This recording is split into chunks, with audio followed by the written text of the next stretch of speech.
Halo, selamat pagi, selamat siang, selamat malam bagi yang nonton video ini. Perkenalkan, saya Jonathan Wahidris Widianto, NIM 4320190111. Di sini saya ingin mempraktekkan cara membuat alat peraga sistem peredaran darah.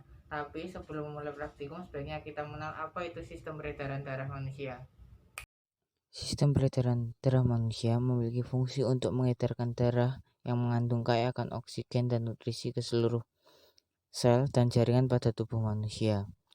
Selain itu, sistem peredaran darah juga memiliki fungsi untuk mengeluarkan sisa metabolisme berupa karbon dioksida melalui paru-paru dan menyalurkan hormon ke seluruh tubuh, menjaga suhu tubuh, dan mempertahankan sistem organ dalam tubuh.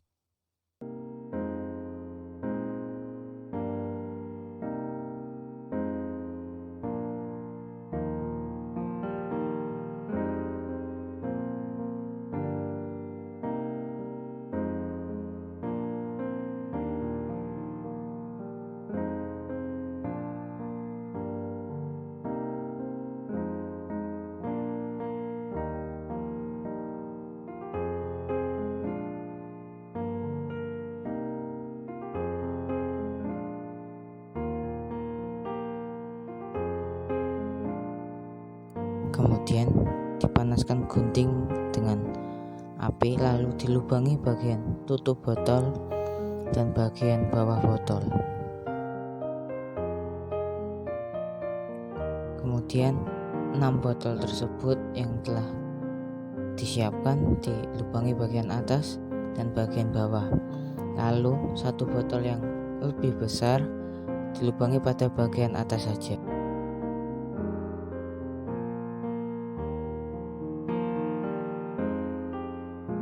Botol yang telah dilubangi maka ditempel dengan double tip.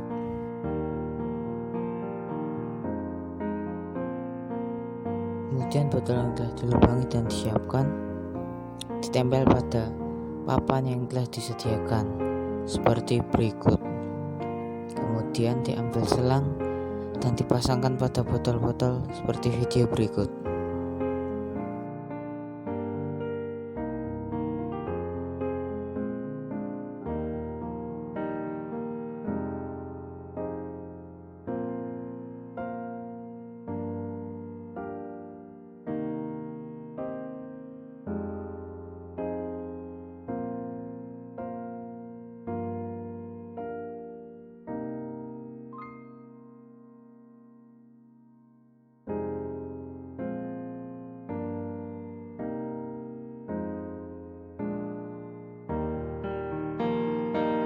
Kemudian diambil pewarna warna merah dan campurkan dengan air sebagai perumpamaan darah.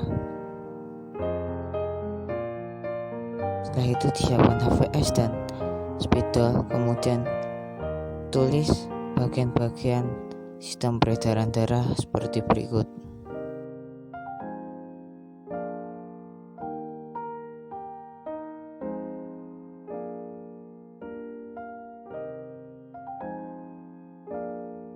Setelah ditulis, dipotong seperti berikut.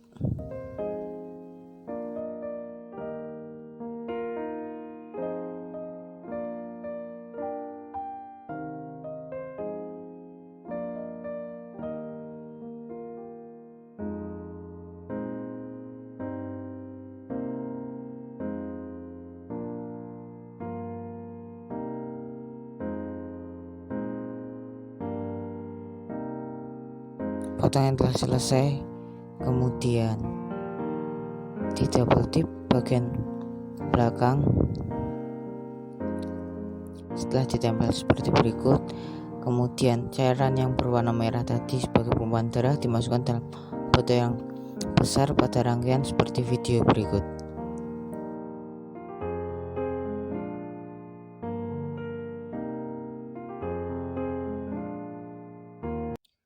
Berikut merupakan alat peraga sistem peredaran darah manusia. Darah yang kaya akan oksigen dari paru-paru mengalir menuju serambi kiri melalui pembuluh yang disebut vena pulmonaris.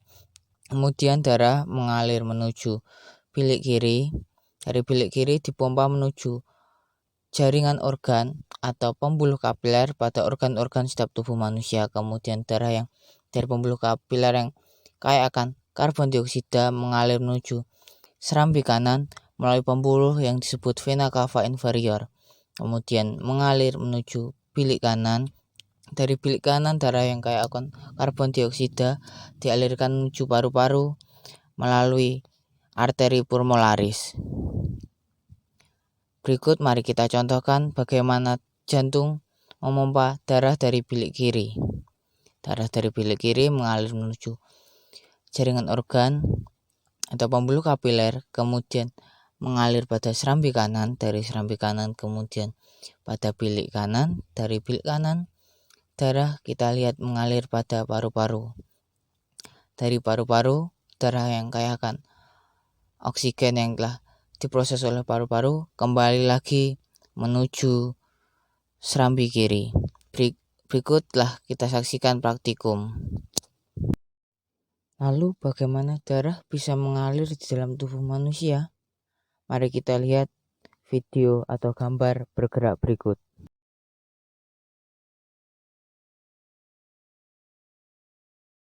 Setelah melihat video berikut, kita tahu bahwa darah bisa mengalir menuju seluruh tubuh manusia disebabkan oleh adanya tekanan yang dilakukan oleh jantung terhadap darah. Tekanan tersebut terjadi pada bilik kiri atau yang kita kenal sebagai ventrikel kiri. Tekanan tersebut menyebabkan darah dari jantung dapat menyebar secara merata pada setiap pembuluh kapiler pada organ-organ tubuh manusia. Tekanan yang dilakukan oleh jantung saat memompa darah dari jantung menuju seluruh tubuh disebut sistole, dan tekanan saat jantung beristirahat atau relaksasi disebut diastole. Lalu apa kaitannya antara sistem pembuluh darah dengan hukum Pascal? Jika kita lihat tadi bahwa kita melihat sistem peredaran darah dari sisi biologi, maka kita akan melihat sistem pembuluh darah dari fisika, yaitu hukum Pascal. Coba kita lihat sistem pembuluh darah pada gambar di atas. Kita tahu bahwa sistem peredaran darah manusia merupakan salah satu sistem peredaran atau sistem sirkulasi tertutup yang berada pada tubuh manusia. Karena darah mengalir dari jantung menuju seluruh tubuh melalui pembuluh darah, dan tekanan yang diberikan pada darah dapat membuat darah bisa dialirkan dari jaringan pada setiap tubuh manusia secara merata. Lalu apa hubungan dan implikasi dengan hukum Pascal? Mari kita lihat hukum Pascal berikut. Hukum Pascal berbunyi atau menyatakan sebagai berikut.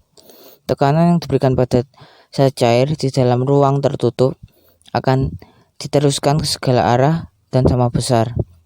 Kita tahu bahwa sistem peredaran darah dari yang kita pelajari tadi merupakan salah satu sistem tertutup, dan darah bisa mengalir menuju seluruh tubuh karena tekanan yang diakibatkan oleh jantung. Maka dapat kita simpulkan dan kita ketahui bahwa sistem peredaran darah merupakan salah satu hal yang menggunakan konsep hukum Pascal pada tubuh manusia. Karena darah merupakan berbentuk liquid dan bisa mengalirkan tekanan, dan sistem peredaran darah merupakan salah satu sistem sirkulasi tertutup pada tubuh manusia. Terima kasih bagi yang telah menonton video ini. Maaf jika masih banyak kekurangan. Terima kasih.